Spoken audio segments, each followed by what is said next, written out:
Alors un vigneron indépendant, c'est un vigneron qui cultive sa vigne, qui soigne son vin et puis qui le vend, qui le distribue. L'esprit des vignerons indépendants, c'est le fait de dire on travaille ses vignes, on élève ses vins, etc., etc. Ce qui pour un bourguignon est quasiment quelque chose de naturel. Les vignerons indépendants, c'est né plutôt dans le sud de la France, dans des milieux très coopérateurs dans les années 70 et des choses comme ça.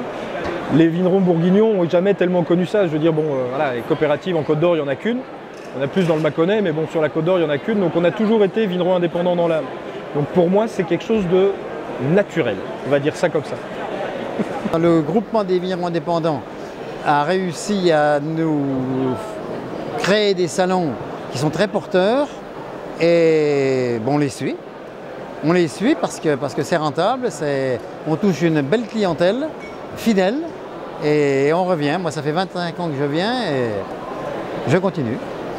L'intérêt, ça a été, pour nous, pour mon père au départ, ça a été une solution de distribution irremplaçable.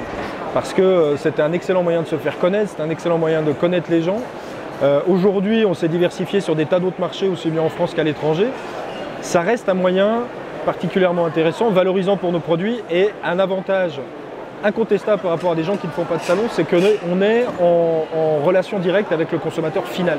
Donc on sait et on appréhende un peu mieux ce que les gens recherchent, ce que les gens apprécient et comment les gens perçoivent nos vins. Quand on vend à un distributeur, quand on vend à un importateur, bah voilà, on a une réaction avec un professionnel, il aime pas, mais on n'a pas la réaction du client final. Et là, ce qui est intéressant, c'est d'avoir justement cette relation avec celui qui va le boire au final. C'est ça que c'est important. Le contact client est très intéressant. Chaque client, même si on répète quelquefois la même chose, chaque client est différent. Moi je me régale avec chaque fois un client différent. C'est comme ça. Et puis oui, on finit par se connaître. Avec certains clients, on devient des amis. Ah ben, il y en a qu'on voit et qu'on ne reverra jamais, puis il y en a qui reviennent. On en est ravis parce qu'on ne les a pas déçus la fois précédente. Donc on est content de les revoir.